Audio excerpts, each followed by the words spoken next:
Hi everyone, how you doing? KK here. Today I'll be answering a question that I've been asked a lot over the years, and that is, how do I feel about my birthmark? How do I cope? To answer the question, how do I feel about my birthmark? I'm not gonna say I'm happy about it.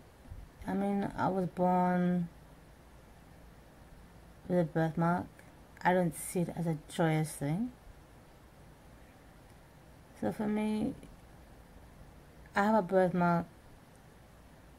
I don't even know how to really describe it.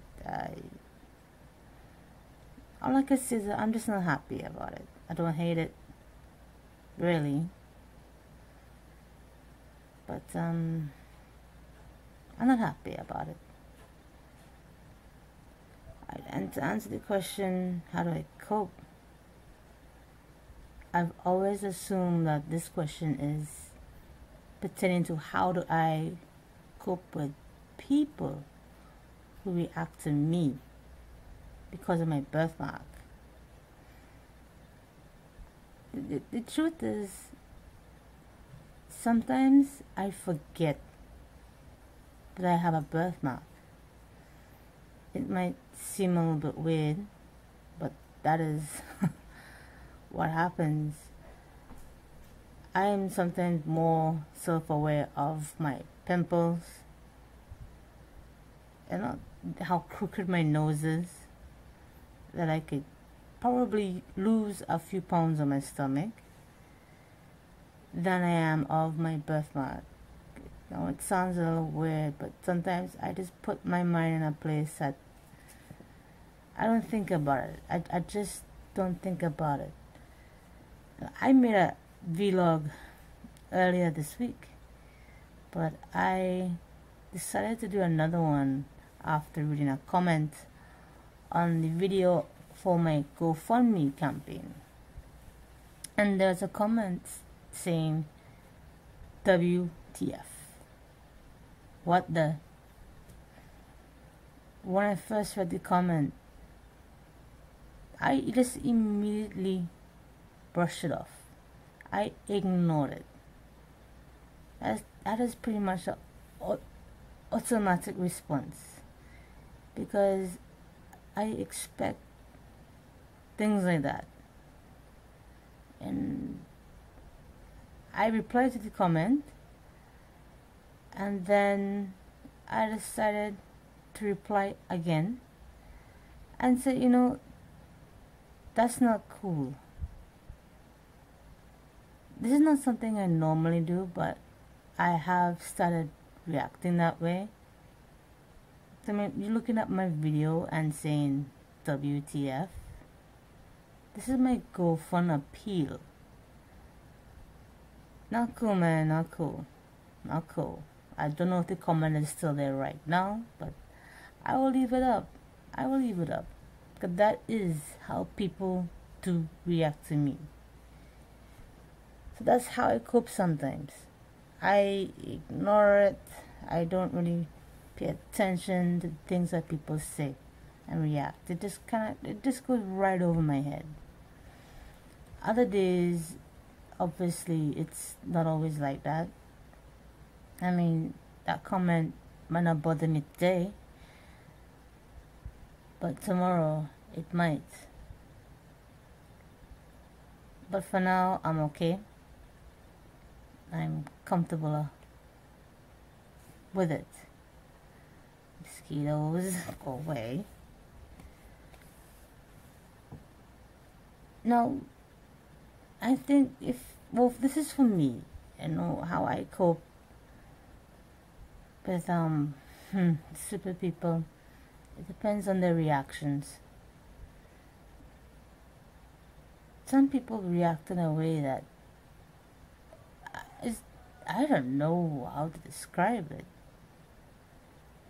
It feels like they don't know or understand, or there's no thinking behind their reactions. they genuinely are freaked out. I yeah, that is, I mean, when people literally jump out of your way and grab onto someone, that is a reaction I am not really used to. I brush it off, but I'm not at one with that reaction yet, because it's kind of weird. I don't know if it just depends on the person's personality or not. Whether it be a child or adult, because it happens with both children and adults. But for now, let's settle. Weird. And eventually I will just brush it off at that point, but not immediately. It's weird.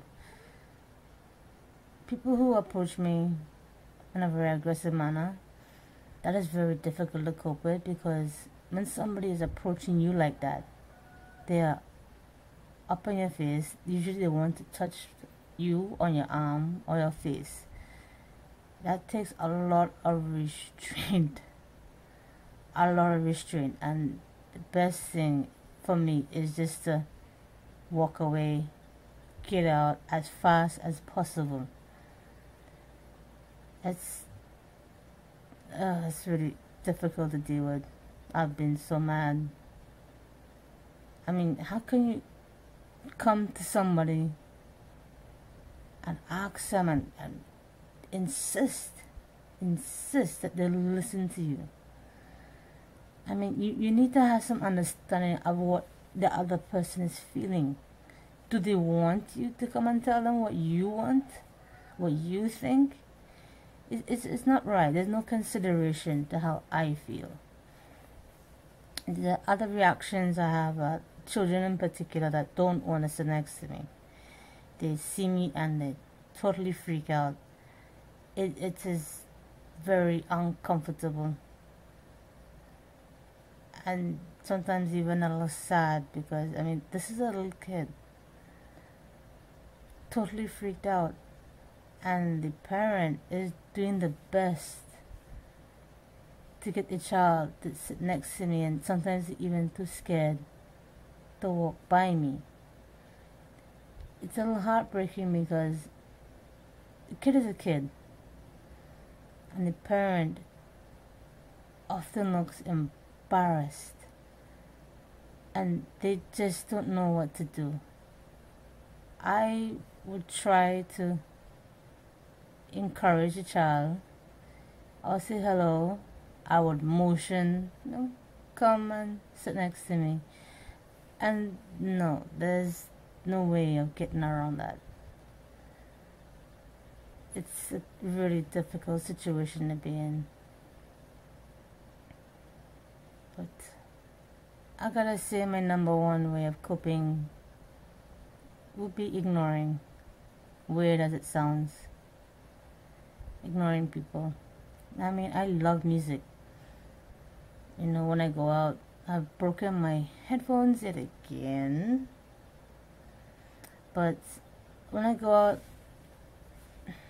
usually it's just in one ear. But sometimes I'll put both my headphones on, and I will play music all day until I come home. And it really helps to block out the nonsense. Things I don't have to hear. It gets my head bopping. Gotta have those beats. And I'm pretty calm and confident. I have that little extra bump in my step. So I feel good. And I think that's really key to learning how to cope with stupid people. There are far too many in this world. And I think anyone who's having trouble coping, find what you like,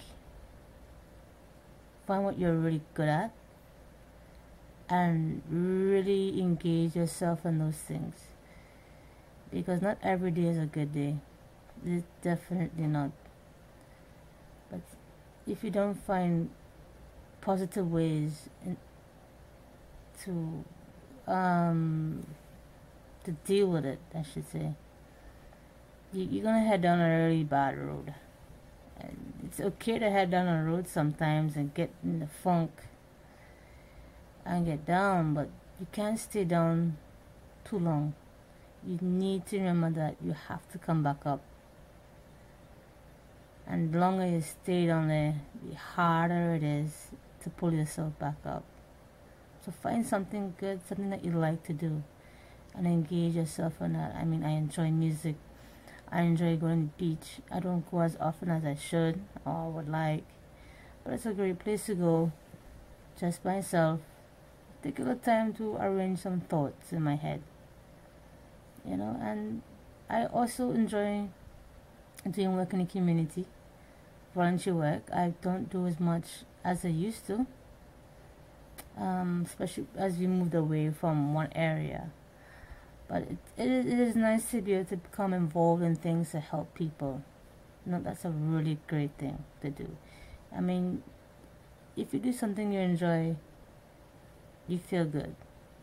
I mean, I'm not good at many things, but once I can feel good, I feel good. And that helps a lot, because you have to build your confidence to be able to get up and walk and cross all those horrible people that you come across. So that's my advice.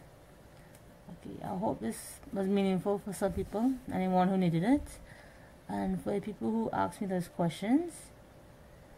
Yep, so that's it, my birthmark. I'm not happy about it. I have it. It exists. I just kind of ignore it, and that is also how I cope with it.